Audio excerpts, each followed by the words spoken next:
Welcome to Never Rewrite. I'm Isaac Askew. And I'm Jeffrey Sherman. And today we're going to talk about iterative replacement as the alternative to rewriting. So, in the first episode, we talked about full rewrites are bad, but we didn't talk about what is good. And I saw one commenter on the internet, he made the comment, they said never rewrite, instead rewrite it. I'm like, okay, that's, we were a little vague.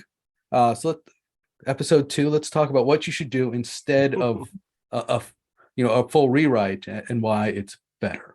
Sure, that's a good call out. Yes. Yeah, I also had a similar comment from a few people. Rewrite what? So why is replacing good? Why do we want to iteratively replace? Well, I think we have four points on our list. Let's just kind of go through them. Kind of the first one that is very important, one of the major ones, the improvements are locked in, right? They don't disappear if the project gets put on hold or canceled. Many times, I would say at least 4 times, I have seen hey, I'm going to replace my current system with a brand new system that's going to be better. It's going to be better in so many ways.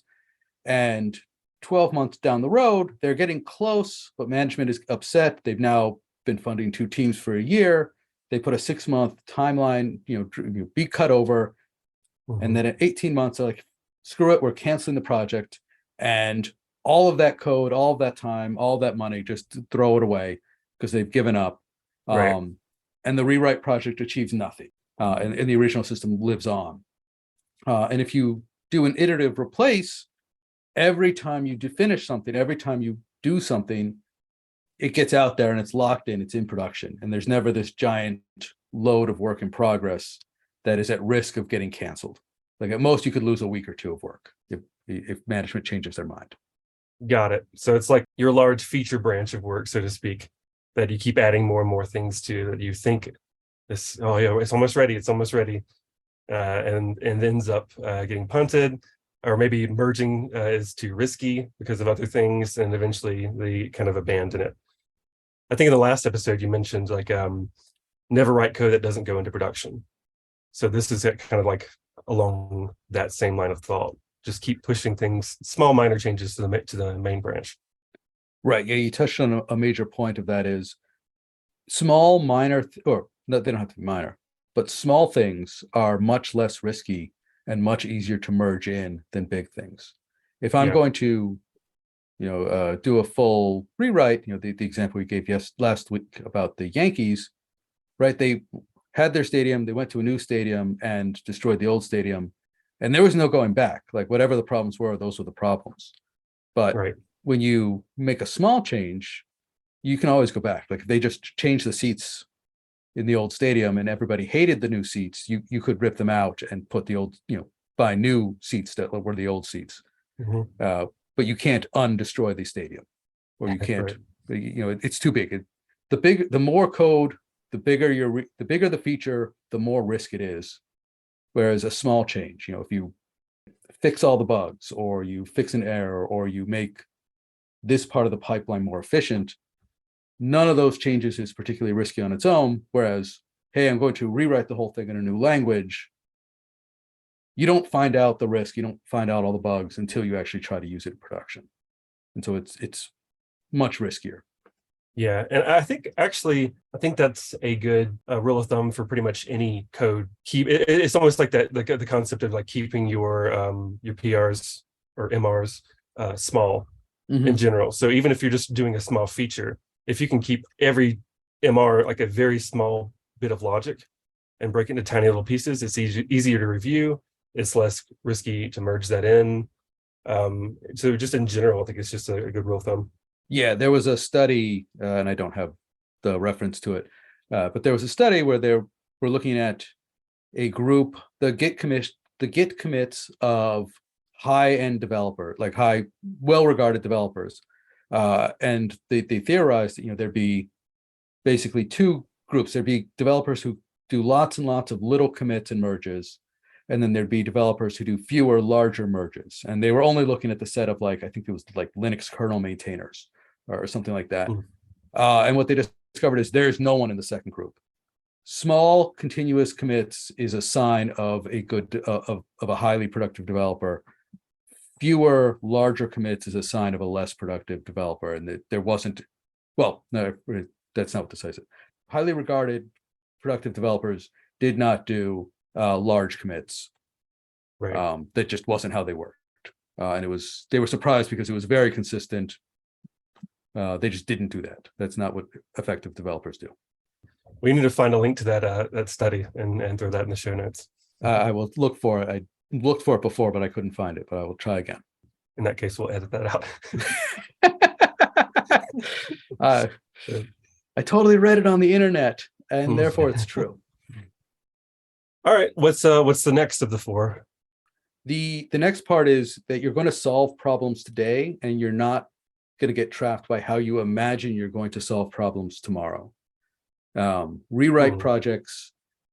The first 6 months, it's always, I'm going to build a framework so that I can solve the problem so much more effectively than I can solve the problem with my current code. And the problem with that is you end up building a framework, and then once you have your framework perfected, then you try to figure out how you're actually going to solve the problem with the framework. And that's when you discover, I need to rewrite my rewrite to actually solve my problem. And that's, when the rubber is meeting the road and you're already late and behind. That's like when the project starts to fall apart. And so just iteratively replacing stuff, you're solving actual problems today instead of getting sidetracked into how you think you're going to solve the problems in the future. This also kind of makes sense, not just again from a rewrite standpoint, but just from like a daily productivity standpoint. There's the famous book, Practical Object-Oriented Design in Ruby by Sandy Metz. And at one point, she's describing how to architect something with inheritance. And the analogy that she uses is bicycles. And at one point, she shows like, here's your main bicycle class. Here are the things that inherit from the bicycle class. And there were like different types of bicycles. You had a street bike, you had a mountain bike, and there was that other type of bike that you're like recombinant. Yeah, that one. Thanks. And she gives an example of how to kind of architect this such that you have like the shared components in the main class and then like the unique ones in the derivative classes. And then goes into a lot of other different talks about like composition over inheritance and that kind of thing too. But after showing you like an example of how to do that, she says, not necessarily in these words, but you don't do that. Basically saying that you don't have to preemptively design things this way. So you may not want to, if you're a company that just handles street bikes, for example, you don't necessarily want to go ahead and go, well, we can make code that can handle any type of bike yet. You don't need to hyper optimize and start writing code that can handle any situation. So like you're saying here, don't imagine how to solve tomorrow's problems, solve today's problems.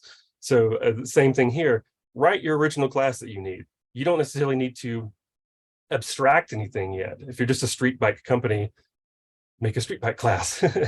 Right. So people get ahead of themselves. Yeah. What's the phrase that Yagni, right? You ain't going to need it. Iterative replacement reduces your amount of stuff that you're going to build because you think you need it, as opposed to stuff that you actually need. Yagni. Rewrites encourage Yagni. Yeah. Next on the list, we had customers are buying what you're selling today, not what you're selling next year. This is not a technical thing. This is a remember who you're at, why you're actually doing this. You're not, it's not a hobby. If it's a hobby, go right ahead and rewrite, I guess. Whatever makes you happy.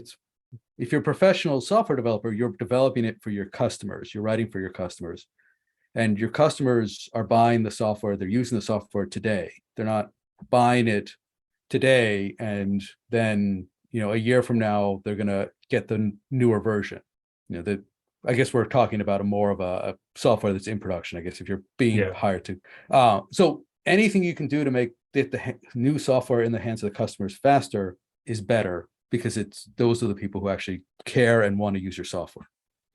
That kind of reminds me a little bit too of last episode where we were talking about if you write code that's bad, but solves a problem or retains a customer, it's good. So it's not necessarily good quality. But I think your phrase was like, judge us not by our code, but by the impact or something like that. Yes. So yeah, if the overall impact is that customers start using your code immediately versus you promising customers that in 6 months you'll have something even faster for them, yeah, it's generally going to be the better solution to deliver something useful to the customer today. Right. Remember, good and bad are entirely subjective. The code could be bad from a developer point of view, but it's good from the customer's point of view. Yeah. And sort of the iterative rewrite idea, because you don't have that much work in progress, it's going to keep you closer to the middle ground where the code is something that you feel okay with because you're writing it now, and the customer's getting value out of it, and you don't stray into Yagni territory, I guess, where you're inventing solutions to problems that the customers don't have and you're never going to need. And it helps keep you away from, I guess, cowboy style, where you're going to make something, but you're never going to change it once it's done, and you're just going to move on to the next thing. This is, oh, okay, maybe I had to make this crazy bad hack to get the customer what they needed, and now that it's in production, I can go back and make that hack more stable and less terrible. From my personal view, the customer is happy either way. Many rewrites, sort of the part of the justification is that the existing code is so terrible that nobody understands it, and so that nobody can maintain it. And you get to the end where you've built your new framework, you've solved the problem, and now you're getting bitten by all the edge cases that you didn't know existed.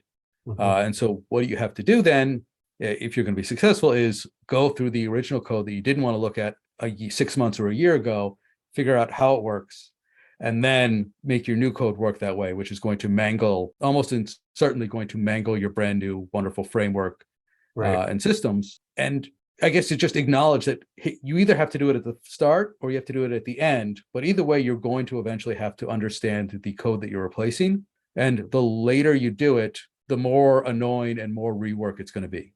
It's like if you've ever moved, there's like the stages of packing up your stuff, where the early stages, you look at all the stuff, you're like, oh, you sort between stuff you want to take and that you don't want to take. And then as you run out of time, you eventually just throw everything in the box and you're like, I'll just figure it out when I get there. And you then spend the time packing up the box, moving the box, unpacking the box, and then throwing stuff away. That happens to almost everyone every time. You're just like, I didn't have the time. I just threw it in a box and I paid somebody to ship it across the country. Right. And then I threw it away. That's a pretty good analogy. Stay subscribed for many more colorful analogies by Jeffrey. So yeah, in the previous episode, you'd mentioned the process of figuring out what you do have so that you can make a new system gives you the opportunity to fix what you have. So that's kind of like what you're saying here is regardless at the beginning or the end of the project, you're going to have to characterize your current behavior. So you need to know what your current code does. You have to go through and see which features you're porting over. And while you're doing that, you could just improve your current system. So you could find all those areas, all the different features. That gives you a chance to go through, write documentation on how your current functionality behaves. You can add tests around that change functionality. So if you go through and find areas as you're documenting, you can kind of see how it's behaving, and then maybe even extract and test those features feature by feature, or even like smaller granular unit tests, that kind of thing. And that gets back to why just the iterative replacement, once you have tests, once you understand what the code is doing, changing the code stops being as scary and as risky, which again decreases the value of the rewrite alternative of, oh, well, this is so terrible, we can't possibly touch it. Okay, but now you can touch it. Now you can make these changes. I think this is a good place to maybe mention that we would love, if you've got a project that is thorny and you don't know how you would start iteratively replacing it versus just doing a full rewrite, we would love to have you on and we could talk about it and give you ideas and walk you through how to look at it. Just hit us up in the contact information, and we would hopefully have you on here because I think we can help. Yeah, we have contact information in the show notes. We also have I think a Q&A on Spotify, so you can respond to that Q&A. We do. And I'm gonna have to I'm gonna have to get a Spotify account. Oh yeah. And yeah, there's multiple ways. I think also neverrewrite.com. There's contact information there as well. So yeah, if you want to come on the show, it's not nearly as scary as it might seem. And if it is, and you stutter and you're scared, we can edit all of that out and make you sound super confident. Maybe even auto-tune you while we're at it. I want to be auto-tuned. I actually have a version of the first episode where I gave everyone deep voices. I'll have to put that one out as an April Fool's joke. April Fool's episode. That would be next episode. Awesome. Well, thanks for listening. I'm Jeffrey Sherman. And I'm Isaac Askew, and this is Never Rewrite.